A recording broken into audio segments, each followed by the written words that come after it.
Counter offensive को देखते हुए खार्किव में अब रूस का जिस तरीके से अगला बड़ा हमला हुआ है उस पर एक डिटेल, क्योंकि S-300 से रूस ने शहर पर 9 रॉकेट अटैक किए हैं और सिविलियन इंफ्रास्ट्रक्चर को टारगेट किया गया है।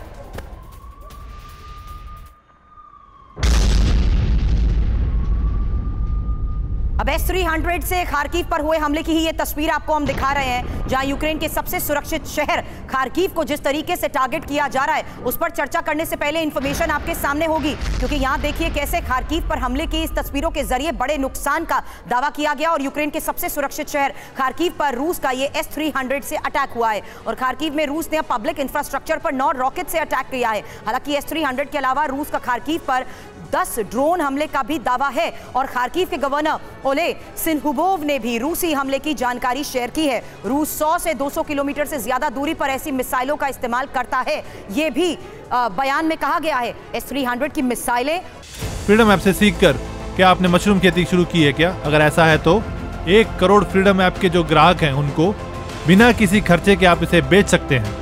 2 मिनट से कम समय में 200 किलोमीटर दूरी को आसानी से तय कर सकती हैं। अब ये समझना भी बहुत जरूरी है कि S-300 से यूक्रेन की ये तबाही आखिर किस तरीके से बड़ा नुकसान पहुंचा चुकी है, क्योंकि रूस की एयर डिफेंस मिसाइलों का ये बड़ा स्टॉक यूक्रेन के लिए बड़ा खतरा साबित होता आ रहा है। और देखिए किस तरीके से रूस के पास अभी भी करीब 8000 S-300 मिसाइलें हैं, ये कीव की तरफ से कहा गया है, जबकि 200 किलोमीटर तक मार करने वाली S-300 मिसाइलें रूस के पास पर्याप्त जरूर है, लेकिन रूस अपने बयान से S-300 से कीव तक टारगेट करने में सक्षम जरूर है। हालांकि रूस के पास अपडेटेड S-400 सिस्टम के मिसाइलों की भी संख्या अब काफी कम हो चुकी है और S-400 से यूक्रेन पर बड़े पैमाने पर बमबारी के आसार बेहद कम है, ये कीव की तरफ से बयान दिया जा रहा है। हालांकि इस पर चर्चा करने से पहले एक और बड़ी खबर, क्योंकि यूक्रेनी अथॉरिटी ने अब खार्किव की सुरक्षा का जिस तरीके से भरोसा दिया है, स्लोवाकिया से मिले फाइटर जेट से शहर की सुरक्षा की बात कही जा रही है। अब स्थानीय प्रशासन की तरफ से क्या कहा गया जान लीजिए, क्योंकि शहर के आसमान पर हमारी चौकसी अब लगातार बढ़ती जा रही है, जिसके आधार पर यह दावा किया जा रहा है कि स्लोवाकिया से मिले फाइटर जेट से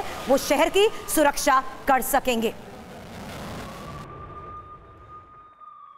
2 बड़ी तस्वीरें एक साथ आपके सामने हैं, जहां सिविलियन इंफ्रास्ट्रक्चर को जिस तरीके से टारगेट किया जा रहा है उसके तहत ये बड़ी खबर आई कि अब सब कुछ तहस नहस कर दिया गया है, क्योंकि खार्किव में रूस बड़े हमले करता जा रहा है। वहीं स्थानीय प्रशासन को जिस तरीके से यूक्रेनी अथॉरिटी ने अब खार्किव में सुरक्षा का भरोसा दिया है, सिन्हा सर, क्या यह सही होगा ऐसे समय में जहां सब कुछ तहस नहस होने के बावजूद चौकसी की बात कही जा रही है? कैसे सेव करेंगे, किस तरीके से इस वॉर ऑफ डिस्ट्रक्शन में सर्वाइवल की स्थिति को काबू में करने की कोशिश करेंगे यूक्रेन की आम जनता के लिए?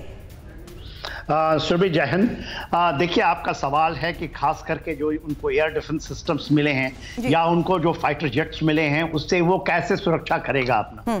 देखिए, अभी तो मिले ही मात्र 4 हैं और वो चीजें आप वो कहते हैं कि खार्किव की उसकी पैनी नजर रखेंगे तो ट्राई तो जरूर करेगा। यदि आपको फाइटर जेट्स ज़्यादा मिलते हैं और जैसा कि पैट्रियट भी आने वाला है, शायद उनकी ट्रेनिंग भी हो चुकी है, पर पैट्रियट को लगाने के लिए पैट्रियट की टोटल जो क्षमताएं हैं वो केवल 100 किलोमीटर की होती है जहां लगाई जाती है। यदि उनके पास 2 बैटरी और 1 बैटरी आ रही है, अभी तो एक ही बैटरी है, एक उन्होंने और उनको मिलना है यूरोप से, यदि वो आती है तो आप यदि खार्किव को बचाएंगे तो आप कीव को छोड़ेंगे। यदि कीव को छोड़ेंगे तो देखिए किस जगह पर आप इन चीजों को लगा पाएंगे। तो अभी बहुत दूर है ये बैटल ऑफ डिस्ट्रक्शंस जो हैं। और देखिए अब जेलेंस्की भी मानने लगे हैं कि देखिए बागपुत में शायद वो भी अपना हाथ खड़ा करने वाले हैं, मगर वो पॉलिटिकल लड़ाई कहते हैं कि इसकी एक स्ट्रैटेजिक लड़ाई नहीं है। बट तब तक तो sir Russia, I am sorry to but in, तब तक तो रशिया पूरा टाइम बाय करके बड़ा नुकसान पहुंचा चुका है। फ्रीडम ऐप से सीखकर क्या आपने मशरूम खेती शुरू की है क्या? अगर ऐसा है तो 1 करोड़ फ्रीडम ऐप के जो ग्राहक हैं उनको बिना किसी खर्चे के आप इसे बेच सकते हैं।